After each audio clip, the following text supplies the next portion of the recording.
안녕하세요. 즐거운 마음으로 사연 듣고 있는 30대 후반의 이혼녀 인사드립니다.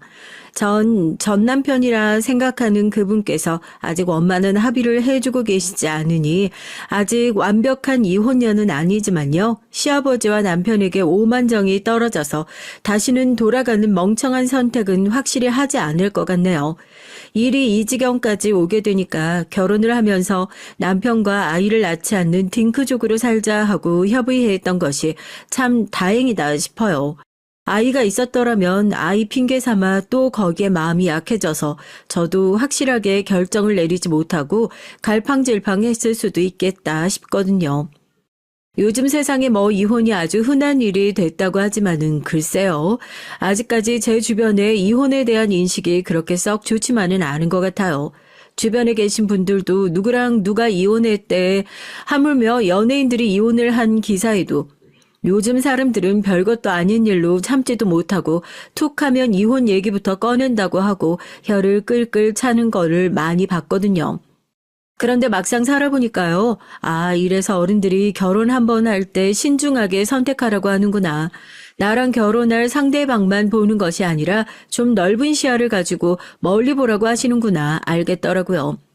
물론 잘못한 선택을 한 것도 제가 책임져야 할 부분이라고 하지만 그렇다고 해서 저 혼자 힘들고 괴로운 것을 내내 참고 살 필요도 없다 그리 생각을 하니 그런 남의 시선 무서워서 이혼을 꺼리는 행동은 그야말로 멍청한 짓을 2번, 3번 반복하는 일인 것만 같네요. 다들 행복하자고 사는 건데 굳이 날 그렇게 지옥 속에 몰아넣을 필요 없잖아요. 그래서 저도 속 시원하게 이혼을 결정하게 됐습니다. 사실 제가 결정적으로 이혼을 결정하게 된 계기는 다름 아닌 저희 시아버지 때문이에요. 남편도 아니고 시아버지 얼굴이야 안 보고 살면 그만 아니냐. 자기 아버지 때문에 이혼당하는 남편은 대체 무슨 죄냐 이렇게 생각하시는 분들이 있을 수도 있겠지만 전 절대 그렇게 생각 안 해요. 자기 마누라가 옆에서 다른 사람도 아니고 자기 아버지 때문에 시름시름 알아 눕는 거 뻔히 보고 있으면서도 그러니까 알면서도 모른 척하는 그 태도 때문에 제가 더 상처를 받았던 걸 생각하면 남편도 그렇게 고운 시선으로 보이지 않네요. 그러니까 남편 편 들어주실 분들 이런 제 마음도 헤아려 주시고 그냥 시원하게 욕이나 한 바가지 더 해주셨으면 좋겠다. 미리 부탁드리고 제 얘기 시작해 볼게요. 그 핏줄이라는 게 DNA라는 게 정말 있는 모양이에요. 왜 의사 집에서 의사 나오고 선생님 집에서 선생님 나온다고 보고 배운 게 그런 거라서 그런지 가업을 잇는 수준으로 한 집에서 같은 직업군이 계속 나오는 경우가 있잖아요. 저희 집도 그래요. 식구들이 죄다 남의 밑에서 일하는 걸 싫어하는 모양인지 어쩌다 보니 자영업을 하지 않는 평범한 회사원이 정말 손에 꼽을 정도로 가족들이 죄다 사업을 하게 됐네요. 그래서 그런지 저 역시도 어렸을 때부터 아버지가 하는 사업에 그렇게 관심이 많았었고요. 보통 사연 쓰시는 분들이 남편이랑 어떻게 결혼을 하게 됐는지 그런 얘기들 많이 하시더라고요. 저와 남편이 만나게 된 사연이 좀 특이해요. 남편 덕분에 시댁 식구들을 알게 된 것이 아니라 반대로 시아버지 덕분에 남편을 소개받게 된 것이었거든요. 제가 남편을 만날 당시에 골프 의료 사업을 크게 하고 계시던 아버지를 처음 만나게 됐어요. 친정 아버지가 하시는 사업을 정확하게 말씀드리긴 어려운데요. 의류, 물류, 유통 관련 쪽 사업을 하시면서 거래처인 시아버지를 알게 됐고 저도 그 당시에 아버지가 하고 계시는 일을 물려받을 생각으로 열심히 쫓아다니면서 자연스럽게 안면을 트게 됐죠. 위로 오빠가 하나 있긴 한데 하필이면 저희 오빠가 저희 집안에서 몇 명 나오지 않는다던 바로 그 회사원의 길을 걷는 방골이었거든요. 은근히 자식들한테 사업을 물려주고 싶어 하셨던 아버지였기에 난 한번 제대로 배워보고 싶다 하고 나서는 제가 그렇게 예뻐 보이셨겠죠. 그래서 그런지 제대로 일을 배우기 전부터 거래처 사장님들 얼굴 보여준다면서 일하는 분들 모임에 절 엄청 끼고 다니셨어요. 아이고, 서 대표님은 벌써부터 따님을 이렇게 데리고 다니시는 거 보면 사업 물려주시는 건 마음을 딱 먹으셨나 봅니다. 하긴 저도 이렇게 대장부 같고 든든한 딸 있으면 밥을 안 먹어도 배부르겠어요. 제 아들놈이 딱 이렇게 따님만큼만 적극적이면 저도 걱정이 없겠네요. 너 이 얘기 고지고대로 들으면 안 된다. 장 대표님이야말로 아들 잘 키웠다고 아주 소문이 자자해요. 이번에 뭐 어디 수출권 잡아온 것도 아드님이 하신 거라면서요? 두 사람이서 한번 만나는 자리 만들어도 참 좋겠다 싶은데 아마 둘이 나이가 비슷하지요? 중매 중에서도 부모님이 주선하는 중매는 절대 실패할 리가 없다고 워낙 옆에서 일하는 모습을 오래 지켜보기도 했었고 그쪽 아들, 그러니까 제 남편이 일 잘하는 걸로 사업 같이 하는 사람들 사이에선 소문이 자자했었나 봐요. 나이도 어린데 트렌드에도 민감하고 뭐든 열정적으로 덤벼들려고 한다면서 말이에요. 사람이 꼭 얼굴이 잘생기고 키가 커야 멋있어 보이는 게 아니라 자기 일 잘할 때가 원래 제일 멋있어 보이는 법이라잖아요. 아버지께서 저렇게 대놓고 밀어주시는데 그럼 그냥 한번 만나볼까 하는 생각으로 나갔던 선짜리였는데 둘 다 비슷한 환경에서 자라오고 지금 사는 형편도 비슷해서 그런지 말도 잘 통하고 사람 괜찮더라고요. 어떠냐고 마음에 드냐고 선자리 다녀와서 문 닫기도 전에 꼬치꼬치 캐물으시는 아버지한테 뭐 그걸 한번 만나보고 어떻게 알아 하고 괜히 투덜거렸지만 이미 선자리에서부터 다음에 또 뵐 수 있었으면 좋겠다면서 연락처도 교환하고 다음 약속까지 다 잡아놓은 상태였고요. 아버지 말대로 남편은 참 성실하고 자기 일도 잘하고요. 뭐 하나 모자라는 구석 없이 마음에 들었는데 결혼은 또 다른 얘기잖아요. 저도 겉으로 보기엔 성격 참 둥글둥글해 보이는데 그건 정말 겉으로 볼 때 얘기고요. 이렇게 얘기하면서 괜히 거짓말할 필요 없어요. 속물이라고 욕을 하실 수도 있는데 겉으로는 하하호호 웃어도 속으로는 사람을 엄청 재보고 따져보고 하는 것 같아요. 제 친구들이 그런 절 보고 너는 겉이랑 속이 너무 달라서 한 번씩 무서울 때가 있다고 사람이 음침할 때가 있다고 그런 말도 들어봤고요. 이 사람이나 집안이랑 누구 하나 더 하고 덜 할 것도 없이 뭐 기울지도 모자라지도 않은 결혼이 될 것 같은데 결혼 전부터 이상하게 시아버지가 영 마음에 걸리더라고요.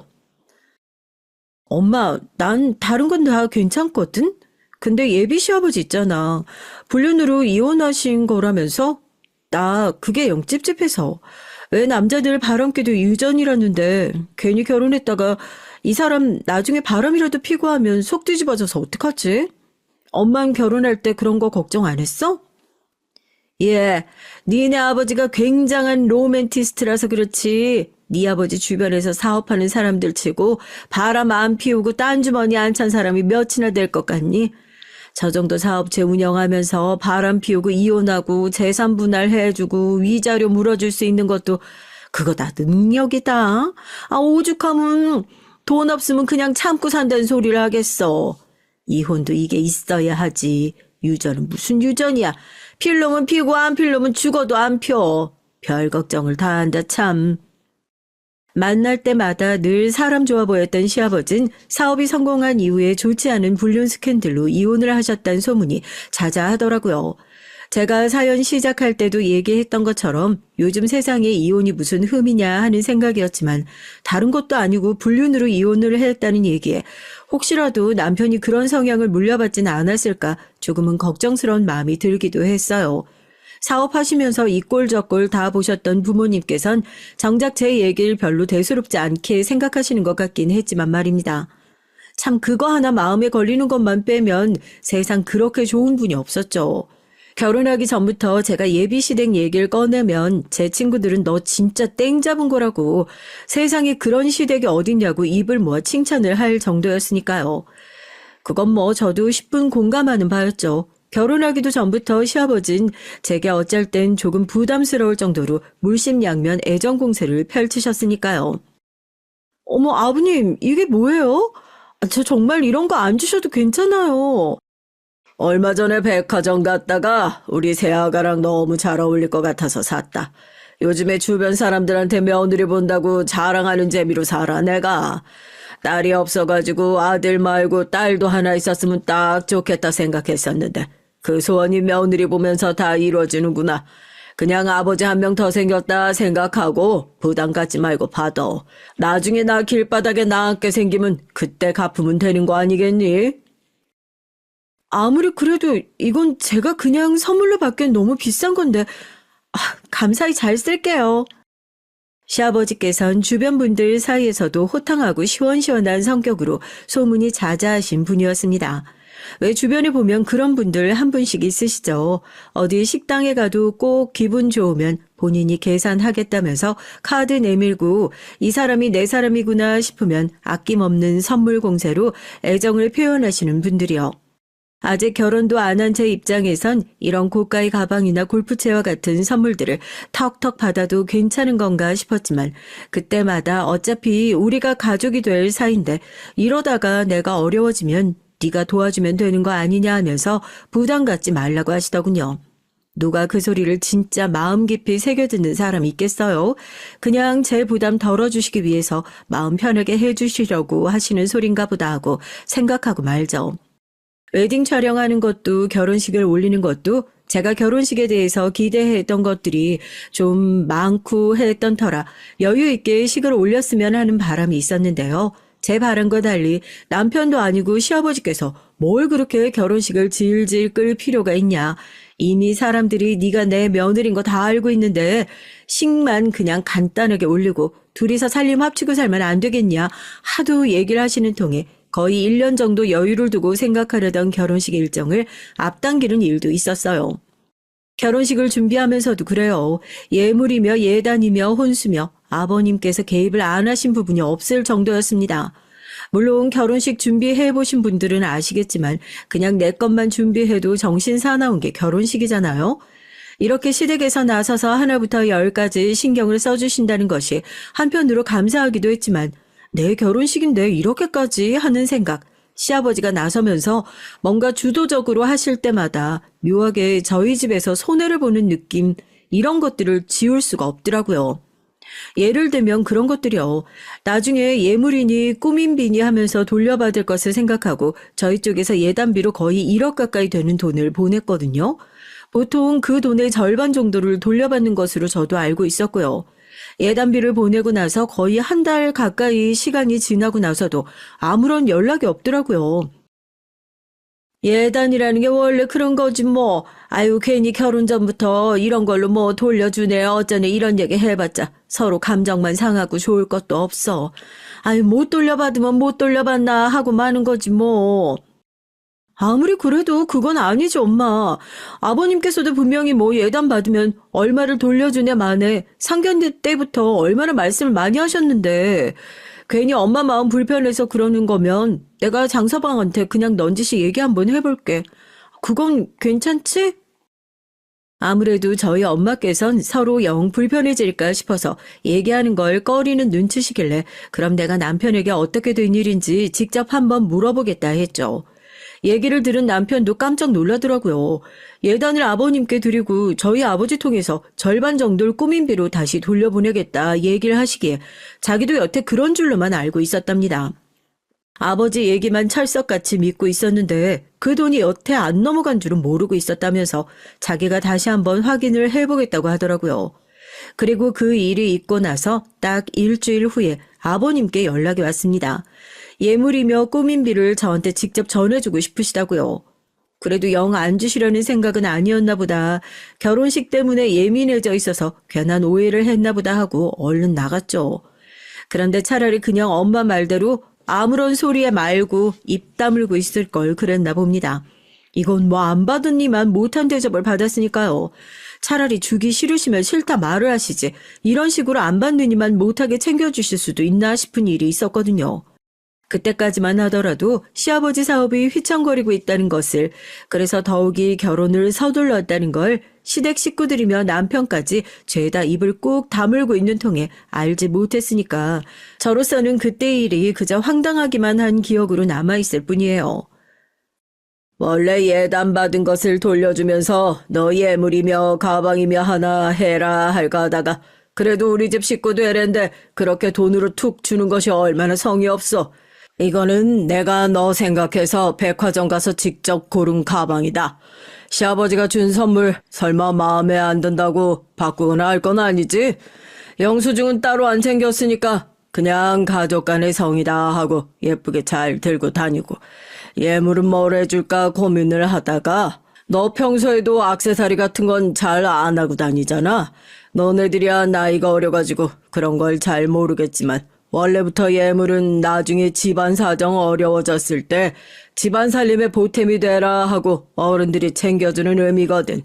지금에야 헝겊받는 것 같아서 기분 나쁘고 이럴 수 있겠지만 금은보화가 어디 시간 간다고 값어치가 떨어지고 그런 것들 아니지 않냐. 그냥 이런 세트들 받았다 하는 것에 의미 두고. 너 기억나지? 내가 네 엄마랑 이혼할 때 나중에 며느리 물려줘야 하니까 할머니한테 받았던 뱀을 다 두고 가라고 그렇게 난리를 쳤었잖냐. 그게 이렇게 빛을 발한다 그래. 시아버지가 내민 것은 커다란 명품 가방 쇼핑백과 오래된 폐물 한 세트였어요. 루비, 진주 그럴싸한 구색은 갖추긴 했지만 디자인들이 죄다 제가 하고 다니기엔 너무 오래된 것들 뿐이라서 이런 건 차라리 돈으로 해주시지 하는 생각이 절로 들더라고요. 저희 집에서 해준 것이 있으니 그래도 기본적인 구색은 맞춰주실 거라 생각했었는데 심지어 이 폐물이 이혼한 전 시어머니가 한때 가지고 있었다는 얘기를 엄청나게 우스운 농담처럼 얘기하는 걸 듣고 기분이 확 상할 수밖에 없었어요. 제 표정이 굳어지는 걸 보고 남편도 아버님에게 왜 굳이 할 필요도 없는 쓸데없는 얘기를 하냐면서 입을 막더군요. 아무리 할머니 때부터 며느리들이 대대로 물려받고 있는 예물이라고는 하지만 이혼 전 시어머니의 물건을 받는다는 것이 앞으로 잘 살라는 축복을 해주어도 모자랄 판에 행복한 결혼 생활 앞두고 초를 치나 싶고요. 그래서 저 그냥 가방만 해도 충분하다 하고 예물은 그냥 생략하고 마음만 받아도 충분할 것 같다고 하면서 그 자리에서 그냥 시아버님께 쓱 밀어버렸습니다. 이렇게 대놓고 거절할 걸 생각하지 못하셨는지 아버님도 꽤나 당황한 눈치더라고요. 내가 괜한 얘기를 꺼내서 그러냐? 아이 그래도 집안 대대로 물려받고 있는 물건인데 이렇게 거절하면 내가 마음이 영 안 좋지. 일단 이거 받아두고 내가 너네 1주년 결혼기념에 우리 며느리한테 잘 어울리는 폐물로 한 세트 다시 맞춰줄 테니까, 응? 너무 마음 상해하지 말아라. 결혼식 앞두고 신부 마음이 편해야지. 그런 거 아니에요, 아버님. 말씀대로 제가 액세서리 잘 안 하고 다니기도 하고요. 이건 아버님께서 그냥 집안에 잘 보관해 두셔도 좋겠다 싶어가지고 하는 거지. 저 마음 상하거나 그런 거 절대 아니니까 걱정하지 않으셔도 괜찮아요. 가방만 해도 너무 마음에 드는걸요. 제가 평소에 좋아하는 브랜드라서 잘 들고 다닐 것 같아요. 이렇게 챙겨주신 것만 해도 정말 감사드리는데요, 뭘. 그땐 제가 새 신부라고 아주 이성의 끈을 꽉 붙들고 있었죠. 사실 그럴 필요도 없는 집이었는데 말입니다. 그래도 구하기 힘든 브랜드의 명품 가방만 해도 거의 1,000만 원을 훌쩍 넘어가는 돈이었고 엄마 말대로 결혼도 하기 전부터 이런 걸로 감정 상해봤자 좋을 일 없다고 생각해서 그냥 좋게 좋게 넘어가자 하는 마음이 컸어요. 예단비 돌려주는 게 의무도 아니고 그동안 아버님이 저한테 잘 해주셨던 것도 한몫했고 그렇게 자리하고 나오는데 남편도 미안해서 어쩔 줄 몰라 하면서 쩔쩔매더라고요. 자기 아버지가 진짜 그런 뜻으로 너 팸을 챙겨준 게 아닌가 며느리 보고 신나서 막 얘기하다 보니까 얘기가 좀 다른 데로 샌 것 같다고 너무 마음 상해 하지 말라고. 저도 그땐 알겠다 그러마 하고 말았네요. 우여곡절이 많았지만 전 그렇게 결혼식을 올리고 아름다운 4월의 신부가 됐습니다. 아빠 손을 붙잡고 결혼식장에 들어가는데 어렸을 때부터 십수번은 더 연습해본 장면인데도 막상 실제로 닥치니까 왜 그렇게 긴장되고 심장이 벌렁거리는죠. 너 이제 빼도 박도 못하는 유부녀다. 친구들이 아무리 놀려도 그냥 나도 남들처럼 평범한 인생의 순리를 밟아가는 것이 너무 기쁘고 행복하기만 했어요. 다정한 남편, 잘나가는 시아버지, 길진 않았지만 신혼 초에 전 그 누구 하나도 토를 달 수 없을 정도로 완벽한 여자였습니다. 저희 부모님께서도 고생해서 딸을 키워놨는데 그래도 시집 하나는 남부럽지 않게 잘 보낸 것 같다면서 진심으로 기뻐했고요. 다른 게 효도냐 시집 안 간다고 떼쓰는 다른 친구들, 변변찮은 집으로 시집가서 친정에다 손 벌리는 지인들, 그 사이에서 이렇게 잘 사는 모습 보여주는 내가 효녀지 생각하면서 아주 제대로 뽕에 차 있었던 날들이었습니다. 하지만 신혼이라는 게 원래 짧아서 더 달콤한 것이라고 하잖아요. 제 신혼 생활도 정말 한낮의 단꿈처럼 신기루처럼 아주 짧게 불타올랐다가 사라지고 말았죠. 그 시작을 알렸던 것이 다름 아닌 아버님의 명품백이었습니다. 무슨 소리냐고요? 결혼을 하고 나서 시아버지의 사업이 조금씩 휘청이기 시작한다는 건 알고 있었어요. 그치만 그때까지만 하더라도 그게 얼마나 심각한 수준인지 알진 못했고요. 부자는 망해도 뭐 3대가 부자라는 얘기도 있고 그 시즌에 사업하시는 분들은 저나 저희 부모님을 포함해서 다 같이 곡소리를 내고 있는 상황이었기에 시아버지의 어려움도 그 정도의 수준이겠거니 했었고요. 아버지가 걱정스럽게 사돈댁은 좀 괜찮냐고 요즘에 사업이 많이 어려운 것 같다는 얘기가 들린다는 말씀을 하신 후에야 이게 내가 생각하는 것만큼 가벼운 상황이 아니구나 싶어서 남편한테 얘기를 했죠. 아버님께서 뭐 많이 어려우시냐. 참 기가 막힌 게 그때까지도 남편은 끝까지 발뺌을 했었다니까요. 요즘 안 힘든 사람이 어디 있냐. 요즘 회사에 조금 어려운 일이 있긴 있는데 아버지께서 알아서 잘 수습하고 계시는 모양인 것 같다고 분명 그랬어요. 제가 아버님한테 선물을 받았던 가방이요.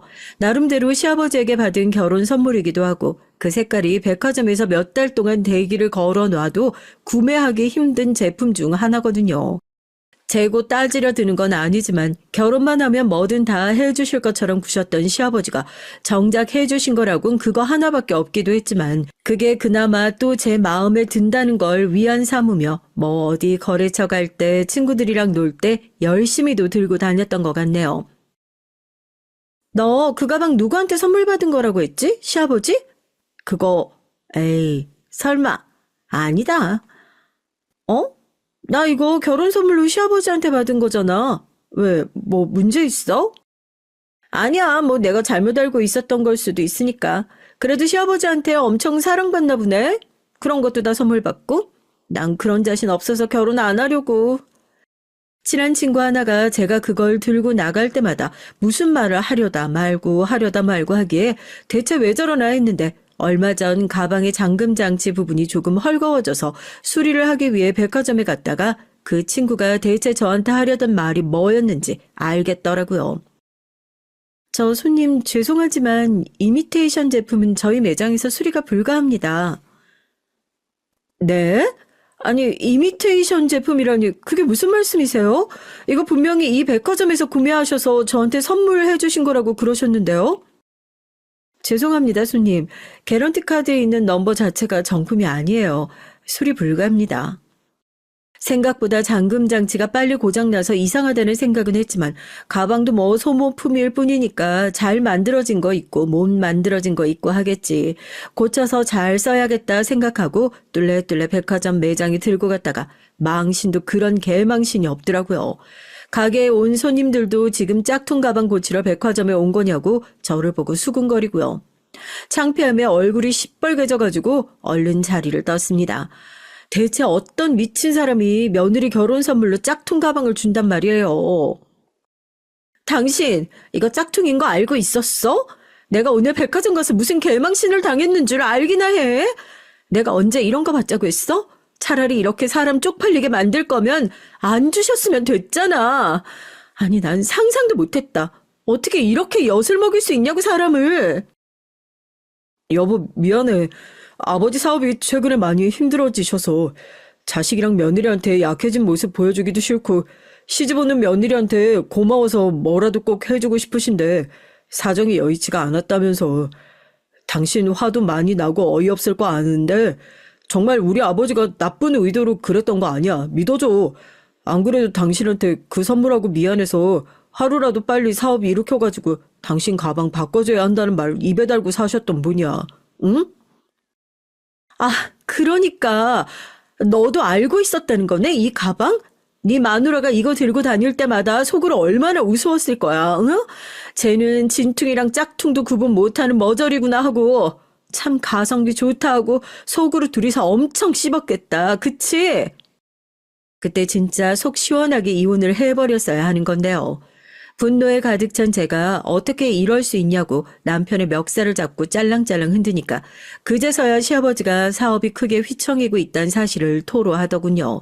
제가 언제 그 집 돈만 보고 결혼했던 것도 아니고 시아버지 사업으로 덕 보려는 생각을 했던 적도 없었고 없으면 없는 대로 살면 되는 걸 왜 형편에도 맞지 않게 가랑이가 찢어지는 짓을 했다가 저한테까지 불똥이 튀게 만드냐 참 기가 막히더라고요. 시아버지께서도 제가 가방 정체를 알았다는 소식에 놀라서 한 걸음에 달려와서 뭐 복사기로 베낀 것 마냥 똑같이 달래시더라고요. 내가 너 좋은 거 해주고 싶어서 그랬다 뭐 했다 하면서요. 저나 저희 부모님이나 한 번도 아버님한테 뭐 해달라 바랬던 적 한 번도 없어요. 안 해주니만 못하는 것들 해주시고 생색 내시는 거 저도 지긋지긋해요. 이제 그런 거 하지 마세요. 시아버지는 아무리 그래도 잘 해주려 했던 건데 어른한테 어떻게 그런 소리를 할 수 있냐. 아직도 정신 못 차리시고 호통을 치시대요. 남편이 그런 아버님을 겨우 뜯어말리고 집 밖으로 거의 내쫓다시피 해서 큰 싸움으로는 안 번질 수 있었죠. 그때부터 시아버지와 사이가 완전히 틀어지게 됐던 것 같습니다. 안 그래도 시댁일 때문에 골머리가 터지기 직전인 상황인데 꼭 안 좋은 일들은 손을 잡고 같이 온다고 그때 저희 친정아버지가 병으로 갑자기 병원 신세를 지게 되신 거예요. 저는 제 사무실, 아빠는 아빠 사무실에서 일 잘하고 있었는데 갑자기 회사 안으로 구급차가 한 대 들어오더라고요. 그때까지만 해도 일을 하던 직원한테 무슨 사고라도 났나 싶어서 놀라서 하던 일 다 팽겨치고 1층으로 후다닥 내려갔는데 들것에 실려가는 사람이요. 너무 익숙한 겁니다. 속으로 아니다, 이럴 리 없다. 몇 시간 전까지만 해도 건강하게 나랑 웃으면서 얘기 잘 하셨던 분이 갑자기 저러실 리 없다. 몇 번이나 눈을 비비고 봐도 저희 아빠가 맞더라고요. 업무 보고를 하러 들어가신 직원분이 책상 위에 그대로 엎어져 계시는 걸 발견하고 119를 부른 거라고요. 아빠, 아빠 이게 무슨 일이야? 눈 좀 떠봐, 아빠. 응? 아빠. 그렇게 병원으로 옮겨진 아빤 뇌경색 진단을 받으셨습니다. 정말 말짱하셨던 분이 하루아침에 그렇게 될 수도 있더라고요. 다행히 직원분이 빠르게 발견을 해주신 덕분에 CT며 MRI며 혹시라도 다른 병이 있을까 싶어 별별 검사를 다 하고 수술받고 거의 2달간을 입원을 해 계셨어요. 집안에 아픈 사람 하나 생기면 분위기가 확 달라지는 거 아세요? 항상 화목하고 웃음소리가 끊이지 않았던 저희 친정도 아빠 입원하시고 나서부터 중내 사내 소리가 나오더라고요. 몇 주 사이에 엄마 얼굴도 어디 탄 사람처럼 까맣게 뜨고 오빠랑 세연이도 아빠 소식 듣고 달려와선 수시로 병원 들락날락 하면서 지냈고요. 수술을 받고 기적적으로 눈을 뜨셨던 아빠였지만 국물도 제대로 못 떠먹으실 정도로 손을 덜덜 떠시고 말도 어눌하게 하시는 게 영 이상해서 병원에서 검사를 좀 더 하고 경과를 지켜보자고 그러더군요. 시한폭탄을 떠안고 사는 것 같은 심정이 이런 마음일까 싶더라고요. 그 와중에 회사는 굴러가야 하고 거기 딸려있는 식구가 몇인데요. 저라도 나가서 일을 해야 하니까 아빠는 아파서 병원에 누워있는데 딸이라고 하나 있는 게 간병인한테 아빠를 맡기고 회사에 출근해야 하는 상황이 전 못 견디게 힘들고 미안하더라고요. 이럴 때 차라리 그냥 내가 백수였으면 전업주부였으면 그럼 내가 아빠 옆에서 붙들고 간호라도 할 수 있지 않았을까 싶더라고요.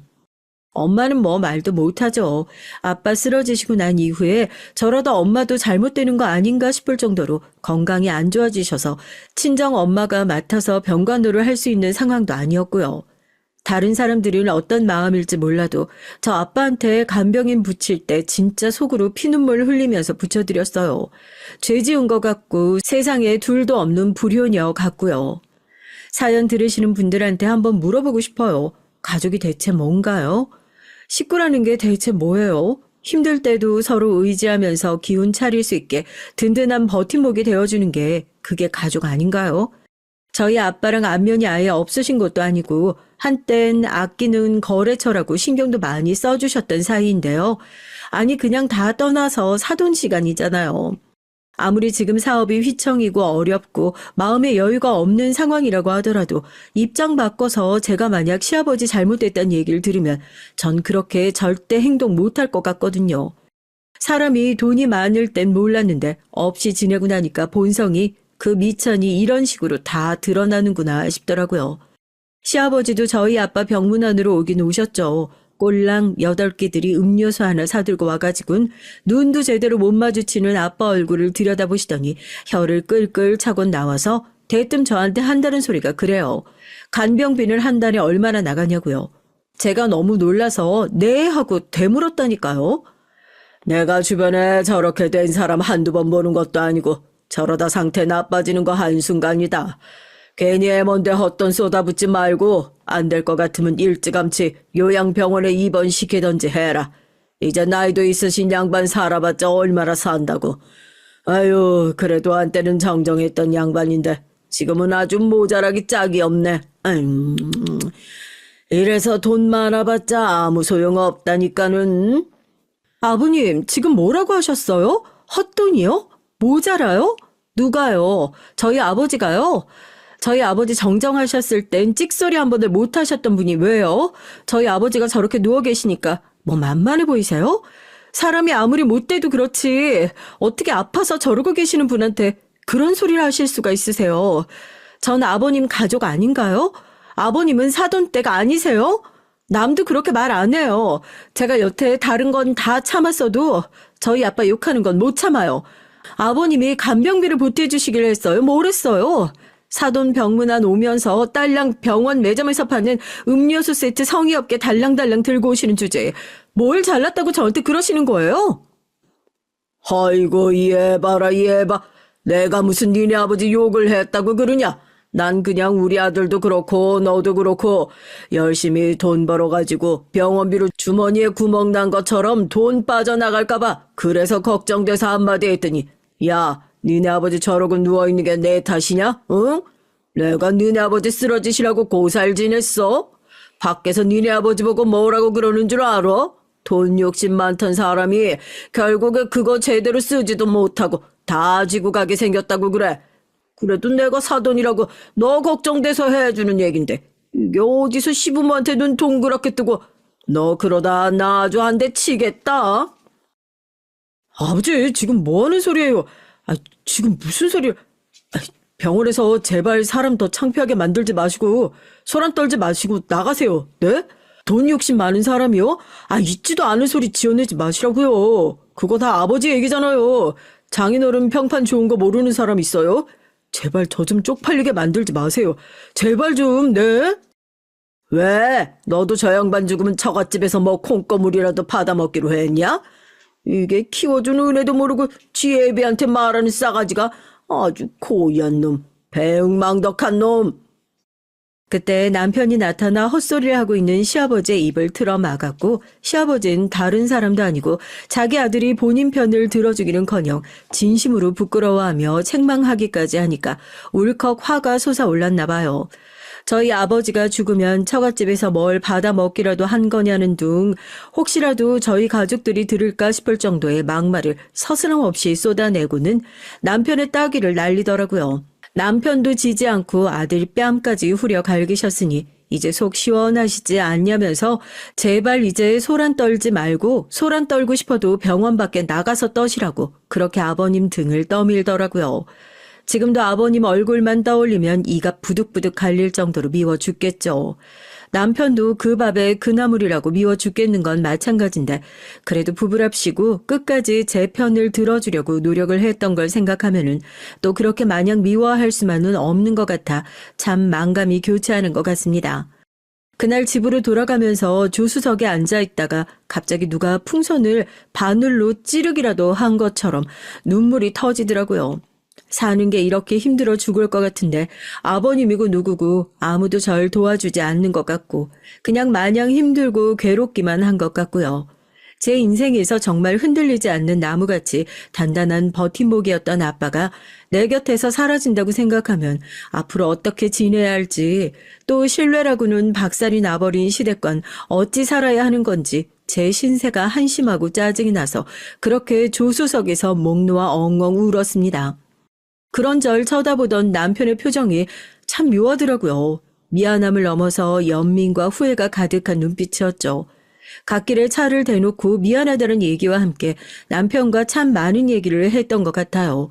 결혼 이후에 이렇게 정말 솔직하게 밑바닥까지 다 드러내고 대화를 해본 것이 그날이 처음인 것 같더라고요. 펑펑 울어서 그런지 남편과 얘기를 잘 마무리해서 그런지 집으로 돌아갈 때는 어쩐지 오래간만에 화장실을 다녀온 것처럼 속이 뻥 뚫릴 것 같은 기분까지 들었다고 해야 할까요? 저희 아빠 병원에서 경과를 좀 더 지켜보자면서 입원을 연장한 지 2달도 채 지나지 않아서 돌아가셨습니다. 제가 그랬잖아요. 저희 아빠도 그걸 지켜보고 있는 가족들도 언제 터질지 모르는 시한폭탄 같은 상태였다고요. 뇌경색으로 입원을 하고 나서 이것저것 검사를 하다 보니까 MRI에서 뇌동맥류가 보인다고 언제 터질지 모르는 상태라면서 수술 날짜를 조율하고 있던 와중에 새벽에 갑자기 쓰러지셨다는 연락을 받고 온 가족이 다 병원으로 뛰어갔죠. 심정지가 와서 CPR까지 했었지만 별 도리가 없더라고요. 가족들 모두 일어나지 않는 아빠 손만 붙잡고 목 놓아서 엉엉 울었습니다. 참 웃겨요. 언제 터질지 모르는 시한폭탄이라고 하더라도 결국 터진다는 것은 알고 있었는데 이별의 준비가 어디 있냐 싶더라고요. 우리 아빠는 다를 거야, 더 살 수 있을 거야. 말도 안 되는 믿음으로 버텨왔었던 식구들이었기에 아빠의 죽음은 더욱 충격적이기만 했었습니다. 그래도 오빠가 장남으로서 묵묵히 제 역할을 다 해주었기에 망정이지만 만약 엄마와 저 이렇게 둘만 있었더라면 아빠 마지막도 편안하게 제대로 못 보내드렸을 것 같아요. 그 정도로 제정신이 아니었거든요. 아빠가 돌아가시고 나서 아빠가 엄마랑 오빠 저에게 물려주신 유산 문제를 처리하는 것도 있고 그런 것들을 뒤로하고 그냥 제가 정신적으로 너무 아프고 힘이 들어서요. 결국 1달 동안 휴직을 하고 집에만 틀어박혀 있었죠. 엄마도 혹시나 잘못될까 싶어서 당분간 오빠 집에서 지내기로 했고요. 이 나이 먹고 나선 이별의 슬픔 툭툭 털고 잘만 일어난다고 하던데 전 집에서도 회사에서도 아빠랑 항상 부대끼며 살던 딸이어서 그런지 그 빈자리가 더욱 크게 느껴지더라고요. 가만히 앉아만 있어도 눈물이 주룩주룩 나올 정도로 그렇게 마음이 안 좋았어요. 하루하루 사는 것도 버거워 죽을 것 같은 사람을 왜 그렇게 가만히 못 놔두는지요. 아빠 돌아가신 지 이제 겨우 2개월이에요, 2개월. 그 사이에 시아버지 사업은 이제 조금 다시 고개를 드나 싶은 상황이더라고요. 자기 사업 잘 돼서 기분 좋아하는 거 그거 가지고 누가 뭐라 그래요. 적어도 아직까지 정신적으로 회복도 못하고 있는 며느리한테 와서 그런 막말을 하면 안 되는 거잖아요. 내가 집에 한번 들리겠다고 하는데 그놈 자식 그게 하도 안 된다고 생지랄을 해서 시아버지가 며느리 얼굴 보러 오는 게 뭐 그렇게 대수라고 말이야. 안 그러냐? 아버님 보시는 것처럼 제가 지금은 몸도 좀 안 좋고요. 아직 이것저것 힘든 일이 많아서 회사도 쉬고 있는 상황이라서요. 연락도 없이 갑자기 오셔선 중요한 얘기 아니면 나중에 제가 다시 연락드리면 안 될까요? 최대한 정중하게 그냥 좀 가라. 나중에 다시 얘기하자 얘기를 해도 개념이라곤 밥 말아먹은 시아버지께서 제 얘기를 주의 깊게 잘 들어주실 리가 있나요? 유난 떨지 말아라. 별 얘기 아니니까 너 그냥 앉아서 듣기만 해라 하면서 막무가내로 밀고 들어오시더라고요. 갑자기 절 무슨 일로 찾아왔나 싶어서 저도 한숨 푹푹 쉬면서 커피 내드리니까 커피 맛이 좋네 어쩌네 쓰잘데기 없는 얘기를 막 꺼내시더니 본론을 얘기하시더라고요. 너 유산으로 10억 받았다며? 네 3명 중에 제일 조금 받았는데도 10억이라고 아주 소문이 자자하더구먼 뭘. 다른 게 아니고 너도 알다시피 이제야 사업이 조금 잘 되고 있지 않니? 그동안은 리스 차들만 끌고 다녔는데 이제 나도 체면이라는 게 있지. 그래도 명색의 회사 대표인데 내가 자차로 벤츠 한번 끌어보는 게 평생의 소원이었다 소원. 너 어차피 너희 아버지 돌아가셔서 이제 효도할 때도 없잖아. 안 싸더니야 유산 워낙 많이 받으셨으니까 이제 아들 며느리한테 안 뺏기고 잘 쥐고만 계시면 노후 대비는 걱정 없으실 거고. 내가 그거 뭐 사업자금으로 보태달라 뭐 해달라 그런 얘기는 안 할 테니까 그걸로 벤츠 한 대만 사다오. 그동안 기분 나쁜 것도 있었지만 따지고 보면 나도 너한테 결혼할 때부터 지금까지 서운한 거 참 많았다. 그런 것들 이제 싹 다 잊고 다시 시작하는 마음으로, 응? 시아버지 체면도 살려주고 말이다. 너 뭐 알아볼 필요도 없다. 내가 딜러한테 얘기해 놨는데. 지금 그게 무슨 개소리예요? 저희 아빠가 남겨주신 유산으로 아버님 벤츠를 사달라고요? 지금 아빠 돌아가셔서 정신도 못 차리고 집에 틀어박혀 있는 며느리한테 와서 그게 하실 말씀이라고 생각하세요? 아버님 진짜 제정신이세요? 이 정도면 그냥 사이코패스 아니에요? 아버님 똑똑히 들으세요. 제가 그 돈을 갖다가 길바닥에 다 갖다 버리는 한이 있더라도 아버님한테 단 한 푼도 못 주니까요. 아시겠어요? 어디 노릴 게 없어가지고 좀도둑처럼 우리 아빠 유산을. 시아버지의 얘기를 제 두 귀로 듣고 있는데도 와, 이게 진짜 사람이라면 뻔뻔하게 할 수 있는 얘긴지, 세상의 낯짝이 얼마나 두꺼워야 이럴 수 있는 건지 귀를 의심하게 되더라고요.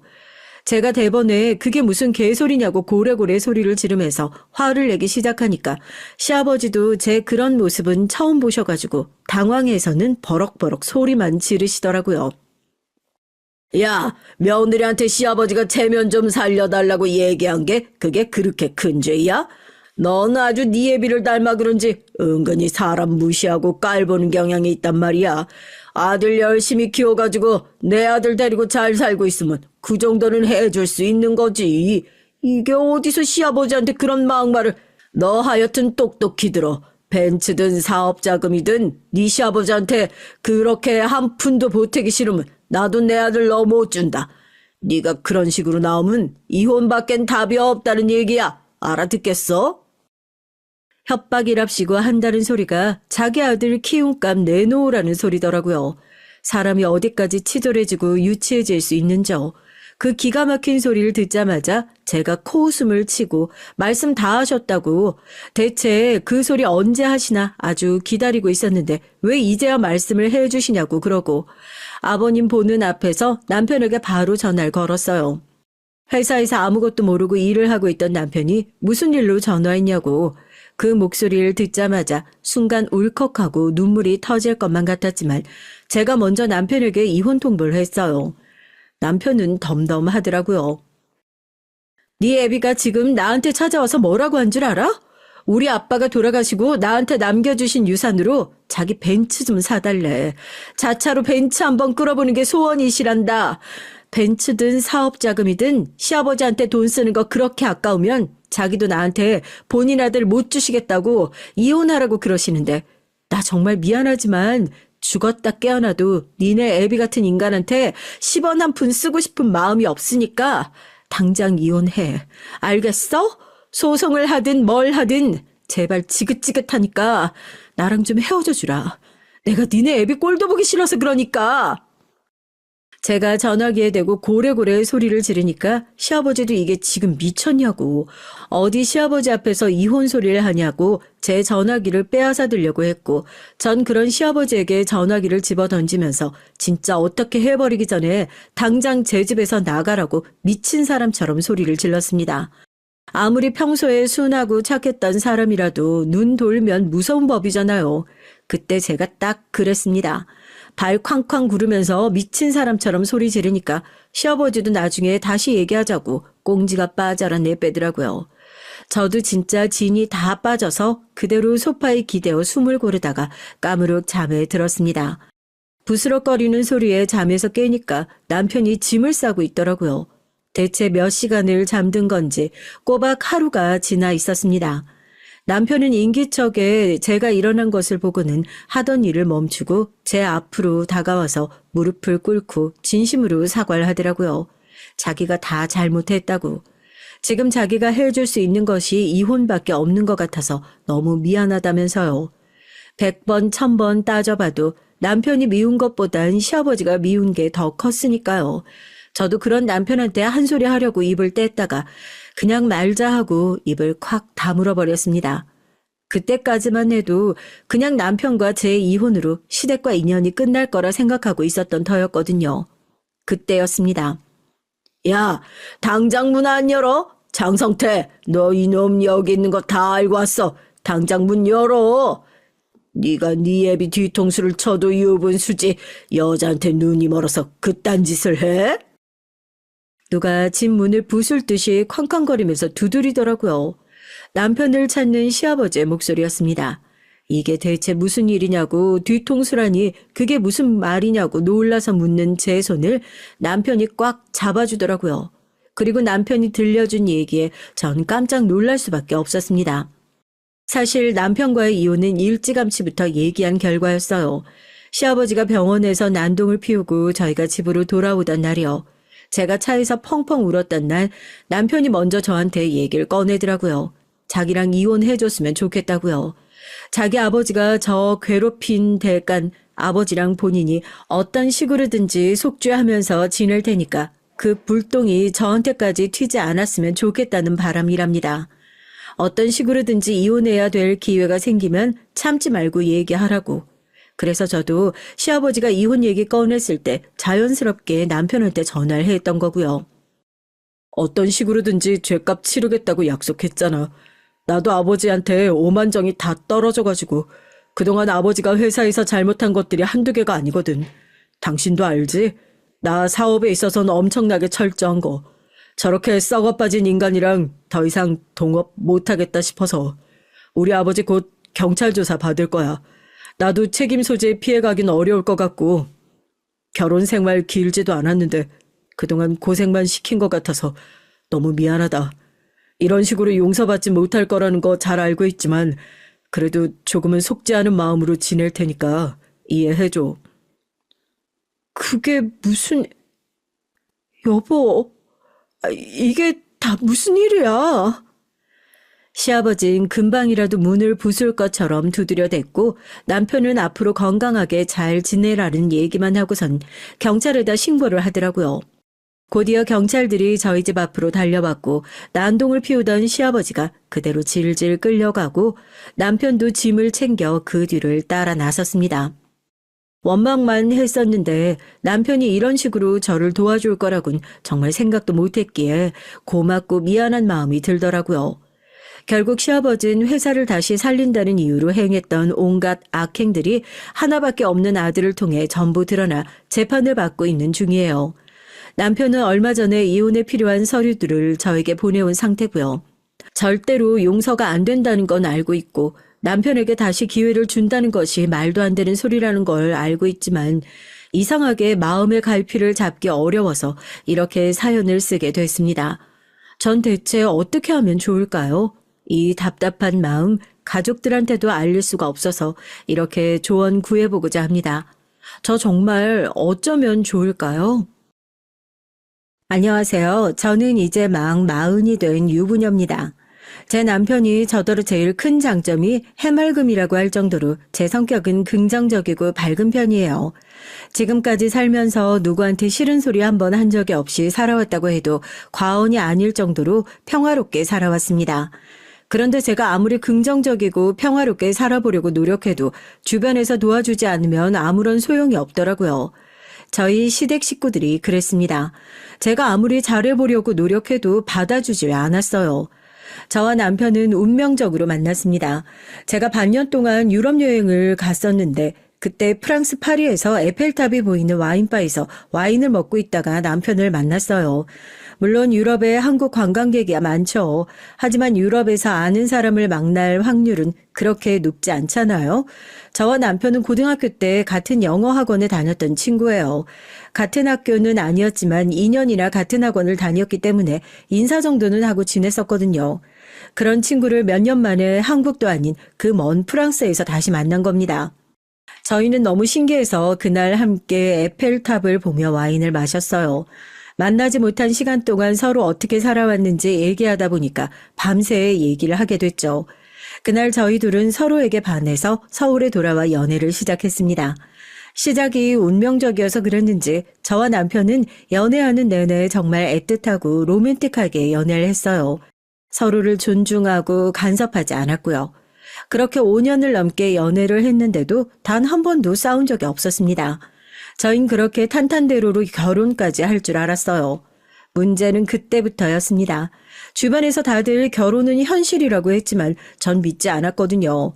저와 남편은 결혼해도 연애할 때처럼 사이좋게 지낼 자신이 있었습니다. 하지만 제 착각이었어요. 결혼 생활이라는 게 저희 둘만 잘한다고 되는 게 아니더라고요. 시댁은 저희 친정과 너무나 달랐습니다. 전 자유롭게 자랐고요. 저희 부모님은 굉장히 자유로운 분들이셨거든요. 공부든 뭐든 잘하지 못해도 착하고 바르게 자라기만 하면 된다고 하셨죠. 덕분에 전 학창시절 내내 정말 밝게 뛰어놀기만 하느라 공부는 안중에도 없었어요. 대학도 가질 않았죠. 하지만 시댁은 전혀 달랐습니다. 남편이 삼형제 중 장남이었는데 시부모님은 자식들끼리 경쟁을 부추기는 분들이었어요. 잘하는 자식을 더 밀어주고 못하는 자식은 구박을 해서라도 자신들의 기준에 맞추려고 했어요. 남편은 타고난 머리가 좋은 사람이라 학창 시절부터 공부를 잘했고요. 고등학교 때 같은 영어 학원에 다닐 때 남편 이름이 벽에 붙어 있는 걸 봤습니다. 땡땡 고등학교 1학년 몇 반 오준수 기말 영어 100점. 이렇게 항상 적혀 있어서 대단하다고 생각했거든요. 남편은 대학도 이름만 대면 누구나 아는 명문대를 나와서 회계사 시험에도 당당히 합격을 해서 현재 회계사예요. 남편은 언제나 시부모님의 자랑이었습니다. 덕분에 시동생들은 항상 비교에 시달렸나 보더라고요. 형은 영어 학원만 다니고도 만점을 놓친 적이 없는데 너네는 학원에 개인과외까지 붙여줘도 성적이 오를 생각을 안 하니 이래서 서울에 4년제나 들어가겠어? 엄마가 미국 임원회 갈 때마다 우리 빼고 매일 형만 데리고 갔잖아요. 형은 미리 조기 교육해서 당연히 잘하는 거지. 그러게. 우리도 미리 어릴 때 미국에서 조기 교육하고 왔으면 지금 이렇게 고생 안 해도 될 텐데. 아이씨구, 미국 비행기 표가 얼만데 우리 집 형편에 온 식구가 다 가. 머리 좋은 우리 장남이 가는 게 낫지.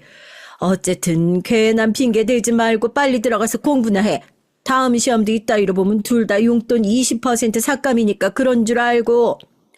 아, 그런 게 어딨어요. 형은 이번에 또 용돈 올려줘 놓고 자꾸 돈 가지고 치사하게 이럴 거예요? 억울하면 너희도 성적 올려. 그러면 알아서 올려줄 테니까. 시부모님은 자식이 셋이나 있어서였는지 모두에게 공평하지 못했습니다. 조금이나마 가능성이 더 있는 남편에게 기대를 많이 하신 것 같아요. 시부모님은 아들 셋을 훌륭하게 키우기 위해 부단히도 노력하셨습니다. 시부모님은 두 분 다 공무원이셨거든요. 두 분이 평생 공무원으로 사시면서 느낀 바는 타고난 재력이 없는 평범한 사람들은 남들 사는 만큼 살아선 절대 성공할 수 없다고 생각하셨죠.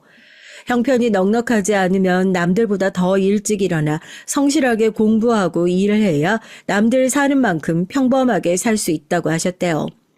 그래서 성적이나 대학, 직장, 결혼 같은 것들에 집착을 하셨고요. 공부를 잘해야 좋은 대학에 가고 좋은 대학을 나와야 좋은 직장에 들어가서 능력 있는 여자를 만난단 말을 귀에 못 박히게 들었답니다. 남편은 워낙 모범생이라 항상 부모님이 시키는 대로 하며 살긴 했지만 그런 부모님이 굉장히 답답해서 힘들었대요. 그래서 하루라도 빨리 결혼을 해서 자신의 가정을 만들고 싶었답니다. 부모님이 만든 가정과는 전혀 다른 가정을 만들고 싶어서 저와 결혼을 한 거예요. 저처럼 자유로운 사람과 결혼을 살다 보면 자신이 생각하는 안정적이고 따뜻한 가정을 만들 수 있을 것 같아서요. 그런데 그 또한 쉽지 않았습니다. 사실 제가 고졸이라는 사실을 시부모님께서 아시자마자 결혼을 반대하셨어요. 전 예상하지 못한 일이었지만 남편은 예상하고 있었더군요. 제가 대학을 나오자나 시부모님께서 마음에 들지 않는다고 하셨을 때 남편은 별로 당황하지 않더라고요. 요즘은 개나 소나 다 가는 대학을 도대체 왜 안 갔어? 집안 형편이 그렇게 안 좋았나? 시아버진 제게 뭔가 대단한 이유가 있어서 대학을 안 갔을 거라고 예상을 하셨습니다. 그런 사연이 있는 건 절대 아니고요. 그냥 제가 더는 학교에 다니고 싶지 않아서 안 간 거예요. 진심이었습니다. 전 학교를 별로 좋아하지 않는 학생이었어요. 하지 말라는 것도 많고 지켜야 할 규칙도 많은 학교가 싫었어요. 더군다나 특별히 대학에 가서 배우고 싶은 것도 없다 보니까 저에겐 대학에 갈 이유가 없었거든요. 제가 어른이 돼서 알고 싶고 하고 싶은 일들은 대학에 없었어요. 부모님도 제가 원하는 대로 하라고 하셨고요. 아니, 부모님이 딸한테 영 관심이 없으셨나 보네. 형제도 없이 혼자라면서 하나뿐인 딸을 어떻게 대학을 안 보내? 시어머니는 저희 부모님을 만나기도 전에 마음대로 자식에게 관심이 없는 분들로 만드셨습니다. 자식에게 무관심해서 대학을 안 보낸 거라고 생각하시더라고요. 부모님 두 분 다 한국 교육 시스템을 무조건 옳다고 생각하시는 분들이 아니어서요. 남들 다 간다고 따라서 가는 건 아니라고 하셨거든요. 제가 한국에 살면서 지금까지 대학을 왜 안 갔냐는 말을 100번도 넘게 들었을 거예요.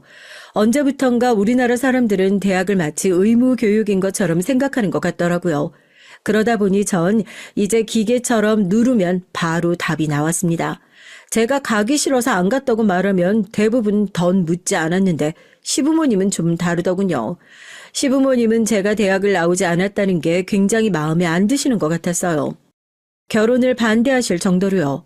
실제로 시부모님은 처음에 결혼을 반대하셨어요. 나중엔 결국 허락하시기야 했지만 결혼 이후에도 같은 문제로 계속 얘기하실 정도로 중요하게 생각하시긴 하셨고요. 거기서 끝이 아닙니다.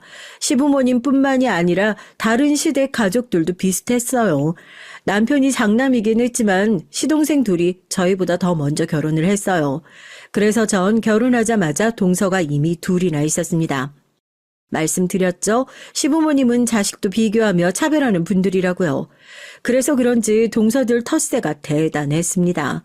결혼식 날짜 잡고 처음으로 시댁에 놀러가 식구들과 다 같이 모여 식사를 했는데 잠깐 제가 화장실을 다녀오는 사이 동서 둘이 주방에 앉아 제 얘기를 하고 있더라고요. 어머님, 아버님이 아주 장남이라면 끔뻑 죽고 자랑만 하시길래 얼마나 대단한 며느리를 보시려나 했더니만 고절에 백화점 판매원이 뭐야? 나 참 진짜 어이가 없어서.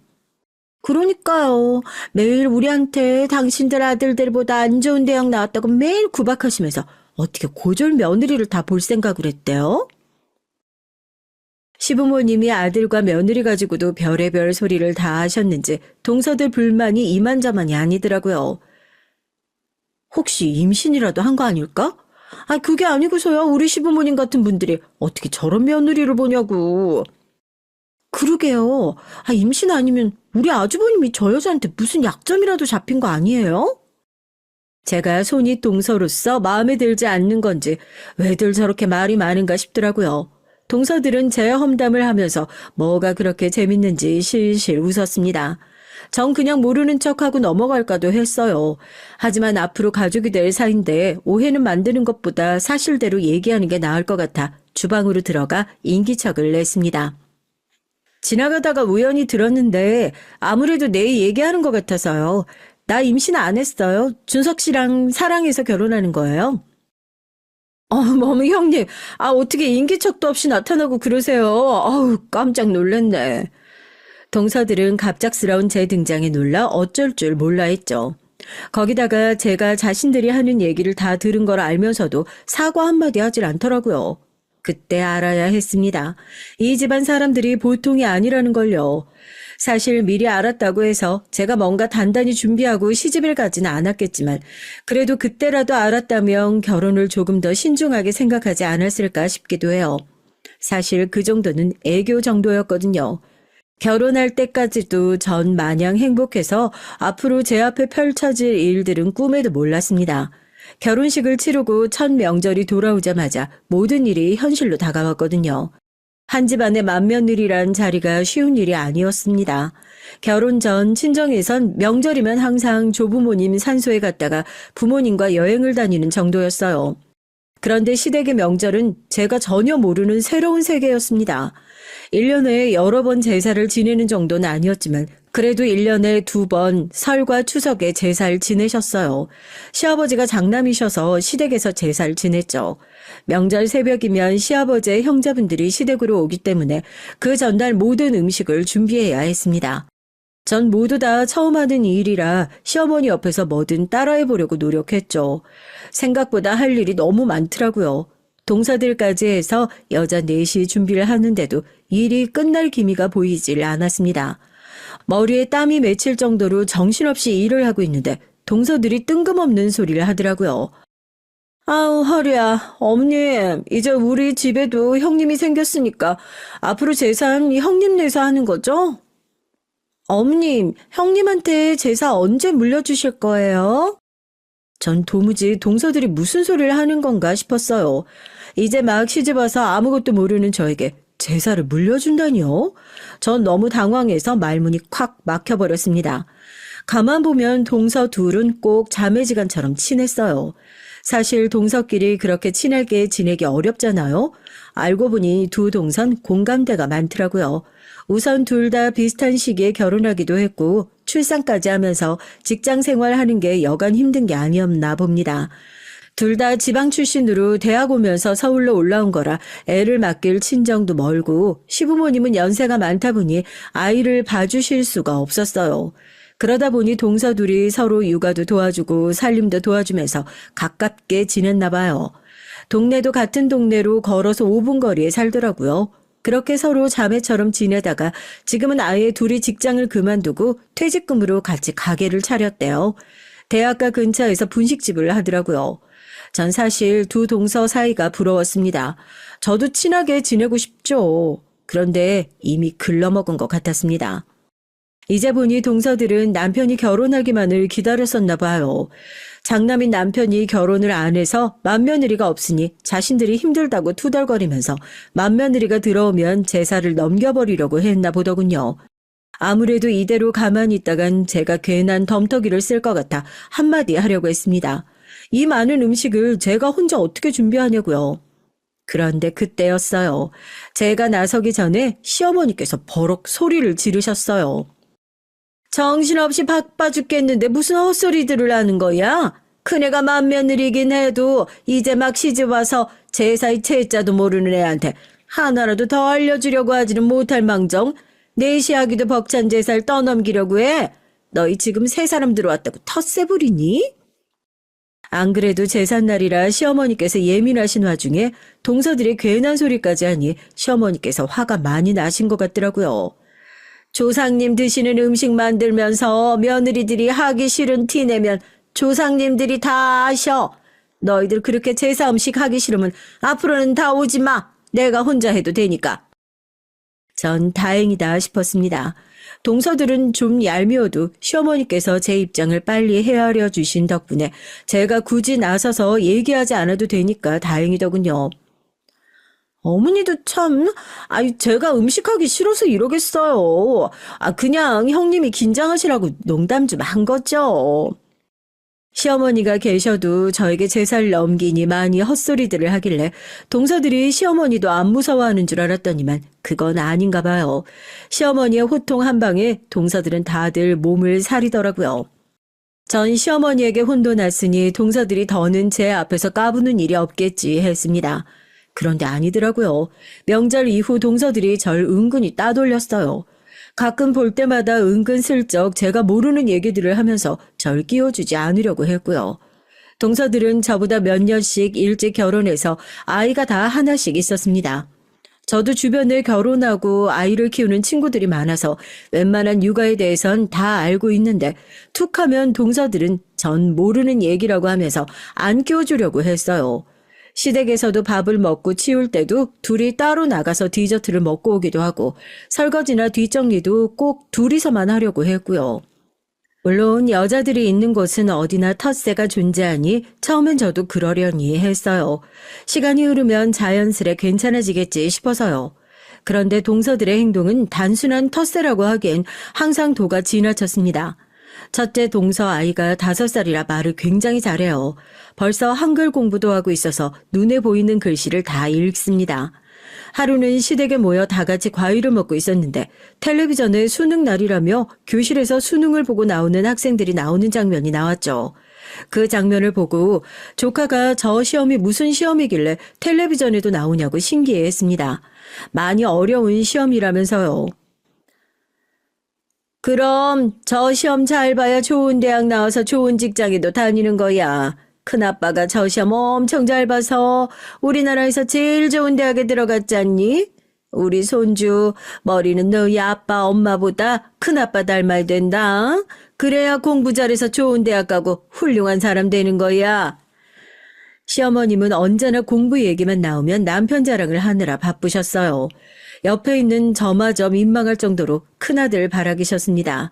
그럴 때마다 시동생들은 또 시작이다라는 식의 반응이었죠. 하도 많이 들어서 이젠 익숙한지 그날도 어김없이 시동생들이 고개를 절레절레 흔들었습니다.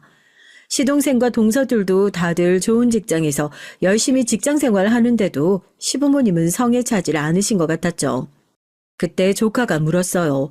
좋은 대학에 나오면 뭐가 좋은 거냐고요. 좋은 대학 나오면 다 좋지. 봐라. 큰아빠가 좋은 대학 나와서 공부도 잘하니까 돈 잘 버는 회계사 시험도 한 번에 붙었잖아. 시아버지의 말에 조카가 대단하다며 엄지손가락을 축혀 세웠습니다.